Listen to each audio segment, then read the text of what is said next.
onde vocês veem uma bicicleta cheia de lama, eu vejo um conjunto de alguns acertos e outros tantos erros que hoje venho revisar com vocês, porque vocês já sabem, é tradicional para mim ir testar coisas nas corridas, na preparação para as corridas e depois tirar conclusões, rever tudo na oficina e compartilhar com vocês. Então eu passo pelo perrengue e vocês só pegam as anotações para ajustar as coisas, né? Todo esse processo de adaptação à bicicleta de gravel foi muito interessante, de ir ajustando as configurações para encontrar os componentes e o setup que considerei mais adequados para essa Traca 200. Muito exigente na hora de escolher como configurar a bicicleta, não só pela 200 km, mas também pelo desnível de 2500 e pela variação do terreno. E se ainda somarmos a chuva que caiu sobre nós, não foi durante a corrida, mas nos dias anteriores, que deixou as condições mais selvagens, bom, foi muito interessante. Então neste vídeo vou começar comentando tudo o que deu certo para mim, depois vou falar sobre os erros que cometi, que acho que são muito interessantes para aprender e acima de tudo, porque há um dos erros que dificilmente será comentado diretamente pelas marcas. Eu acho que, por enquanto, isso é um pouco um tabu no setor e quero lançar luz sobre isso. E, por último, algumas curiosidades que quero mostrar para vocês sobre quanto pesa a bicicleta quando termina a corrida e com qual pressão. Com qual diferença de pressão nos pneus? Eu medi desde que saí até terminar a corrida. Bom, tudo isso vamos ver no vídeo de hoje, sempre comentando hoje gravel. Na competição, vocês já sabem que há aventura, bikepacking e vários tipos de gravel. Hoje falaremos sempre sobre a ótica da competição. E bom, comentando coisas que deram certo para mim ou que eu acho que acertei para começar, e é bastante óbvio, tem a ver com o quadro, com a proposta da BH, com essa Gravel X e muito especificamente com o SRS, que é esse sistema que num primeiro momento a gente poderia pensar que serve só para absorver vibrações. Como há uma pequena parte articulada aqui em cima, ela nos oferece de 3 a 5 milímetros de curso, por assim dizer. Com a flexão dos stays, dá para ver o furinho embaixo de cada stay, permitindo essa flexão. E se num primeiro momento foi pensado para que, de alguma forma, vá absorvendo as irregularidades do terreno, retardar o aparecimento da fadiga, mas eu encontrei outro lado muito positivo, que é a capacidade de tração que dá à roda traseira, algo muito necessário no gravel. Com pneus tão estreitos e em situações de muita inclinação, onde podemos encontrar lama, pedra solta, esse extra de tração me pareceu muito interessante. Outras marcas optaram pelo contrário e passaram a incluir suspensão ou absorção de vibrações na dianteira da bicicleta. Como foi o caso da BMC com a União das Repúblicas Socialistas Soviéticas, como foi a Specialized na época com a primeira Diverge, etc. A BAA focou na traseira, um conceito diferente que achei muito interessante. Depois outro acerto. Na minha opinião, tudo o que teve a ver com a gestão de nutrição, transporte de consumíveis, de ferramentas e tudo mais, que se baseou basicamente na nutrição. Carregar na roupa, não só nos 3 bolsos da camisa, mas também nos 2 do bretelle, que eu acho super úteis.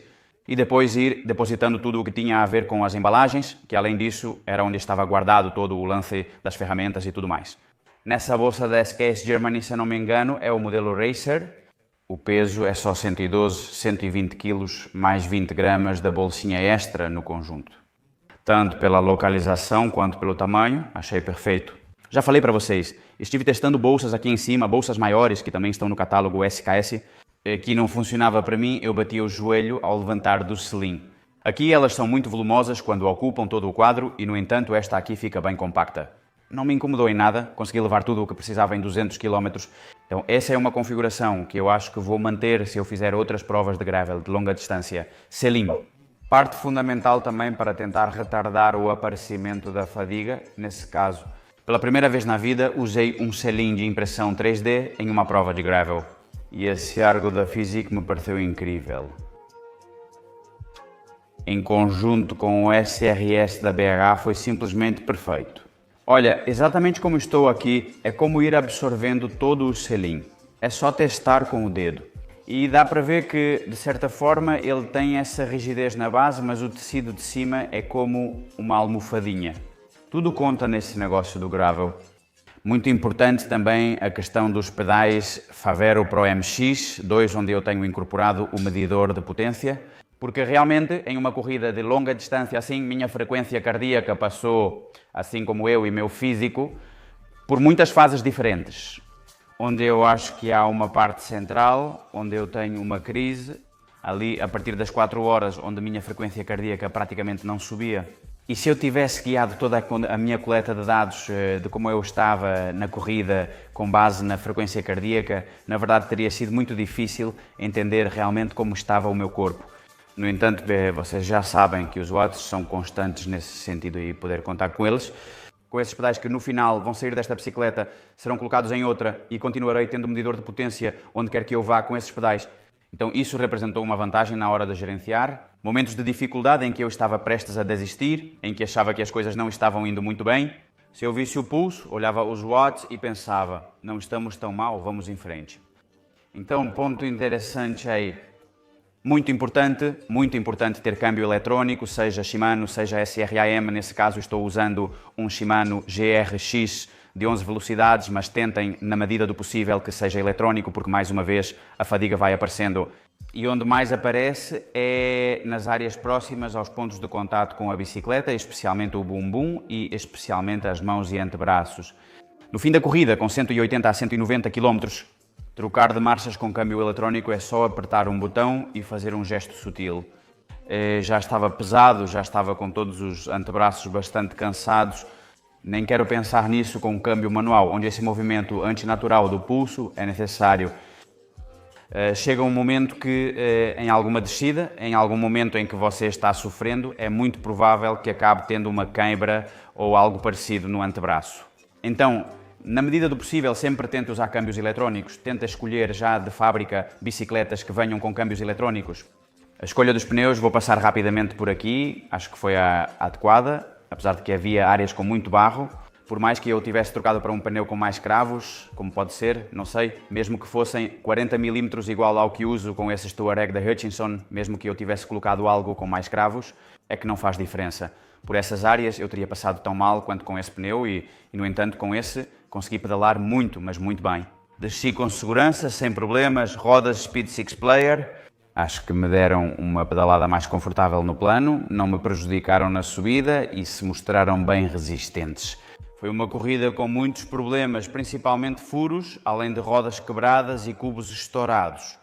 Vocês podem ver, foi uma corrida muito exigente para a mecânica, porque no final, diferente de uma mountain bike onde a suspensão praticamente absorve tudo, aqui é a bicicleta que leva tudo diretamente e são impactos que vão para os cubos, que vão para os eixos, que vão para o garfo, que vão para o seu corpo e isso faz com que a mecânica sofra muito.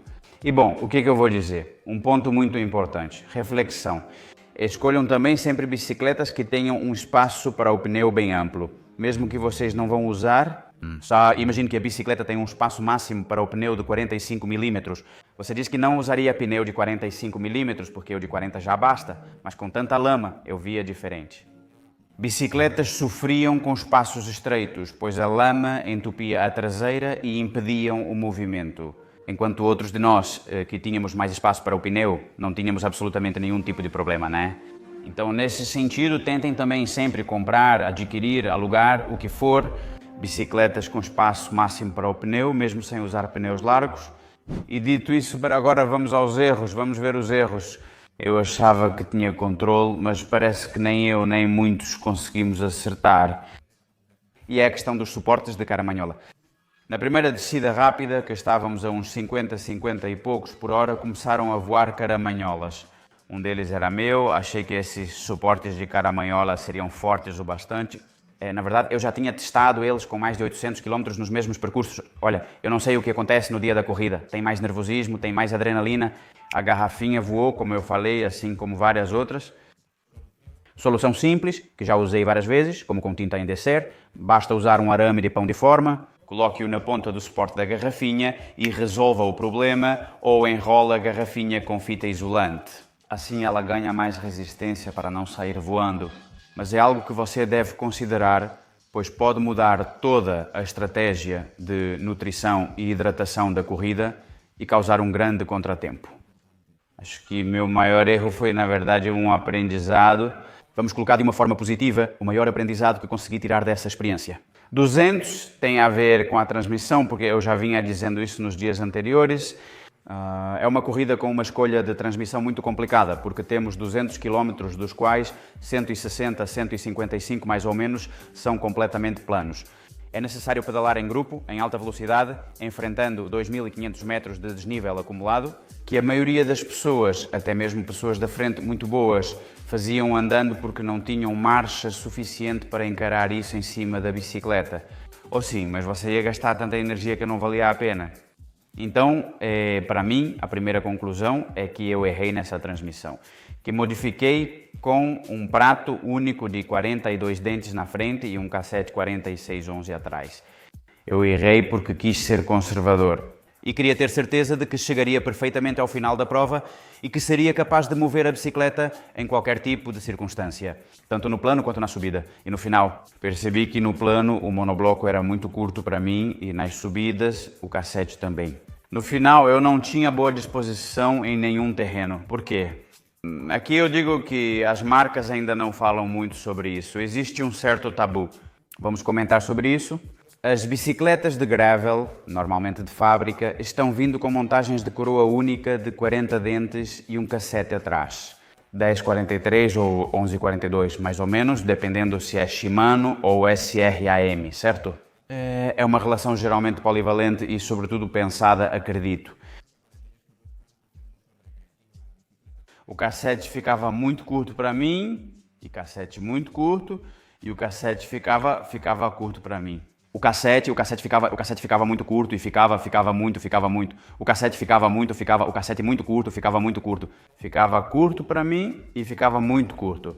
E o cassete ficava muito curto para mim e o cassete ficava muito curto. E o cassete, por isso, com coroas duplas, muitos já usam 51, 52, 53 na estrada, pois é assim que pedalam watts na estrada plana. Inclusive pessoas muito altas, coroas maiores, e no final vemos isso com os profissionais, pessoas como Ganna ou Max Pedersen. Eles usam coroas únicas de 58 ou 60 dentes, pois é mais fácil girar uma coroa grande do que um pinhão pequeno.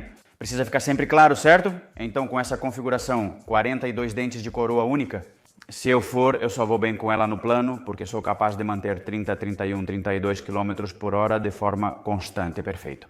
O que acontece quando na corrida você está em um grupo e vai a 40 km por hora e quando o grupo acelera? Pode ser por uma poça, curva ou mudança de direção. Em vez de 40, você já está a 45 ou 47 e aí essa marcha fica muito curta. E você pedala feito doido no plano e não consegue avançar, beleza? E depois com o 46 atrás e o 49 e o 42 na frente, em subidas de mais de 20%, isso me prejudica porque subo com muita cadência, entre 100 e 110 rotações por minuto, com essa relação, ao chegar a 15% de inclinação, eu ficava travado ali com umas 60, 70 pedaladas por minuto, o que é muito lento e destrói muscularmente a minha parte inferior do corpo. Então vou começar a testar, a partir de agora, configurações diferentes, possíveis futuras corridas de gravel que possam vir, onde eu uso um prato único maior. Estou pensando em um mínimo de 46 dentes e talvez um 48, não sei. Vou ter que testar dependendo do terreno e onde eu acabar colocando um cassete de 52 dentes atrás. E dessa forma seja possível conciliar subidas muito fortes com ter potência nas retas. Vai-se perder na graduação dos pinhões, pois será maior e mais incômodo. Mas realmente acho que é a única maneira agora mesmo, ou isso, ou um sistema Classified que tem uma troca eletromagnética dentro do cubo traseiro e te permite ter uma sensação de duas coroas sem ter um câmbio dianteiro físico. Com isso você leva tudo dentro do cubo. Não tem como quebrar ou dar problema mecânico, mas o custo é bem alto, cerca de 2.200 ou 2.500 euros. Todo o sistema Classified exige adaptação nas rodas e não estou nessa vibe. Quero mais esse coroão grande. E tivesse... Ou seja, não tem localização. Duplo. Prato ótimo, colocando a curva com essa armadura Protesta Lorax.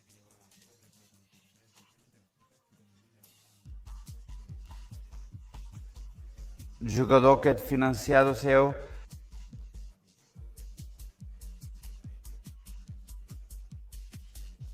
Pois bem, com essas condições de lama, problemas mecânicos com o câmbio dianteiro por toda parte, corrente engolida, obstruções no câmbio. Não é um sistema que hoje em dia eu acho que tenha futuro no gravel.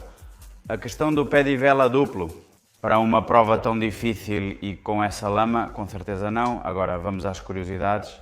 Vamos ver quanto pesa essa belezinha assim cheia de lama. Do jeito que terminei a prova, vamos lá. Caramanholas estão cheias, pedais colocados, só falta o ciclo, o computador. A lama, claro, 11 kg, 430 gramas. Caramba, ela engordou consideravelmente, acho que era isso.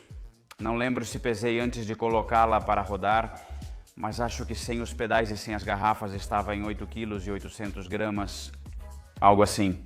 E quanto à curiosidade sobre as pressões, vocês já estão vendo aqui sobreposto na tela. Eu comecei a corrida com 26 libras por polegada quadrada no pneu traseiro e houve uma diferença substancial de como terminei. A surpresa foi a variação no pneu dianteiro, que iniciei com 25,5 libras por polegada quadrada, mas realmente parece que os maiores impactos ou as maiores perdas de ar de pressão foi o pneu traseiro que acabou levando a pior, que no final das contas é o que mais sofre. Por quê? Porque é onde vai aproximadamente 70% do nosso peso corporal. Bom, interessantes todas as conclusões que tiramos até aqui. Se vocês também acharam isso, por favor, deixem um like bem grande no vídeo, não deixem de seguir o canal e cliquem no botão vermelho de inscrever-se. Assim vocês me ajudam a fazer o projeto crescer e sejam muito felizes. Nos vemos nos próximos vídeos. Tchau, tchau.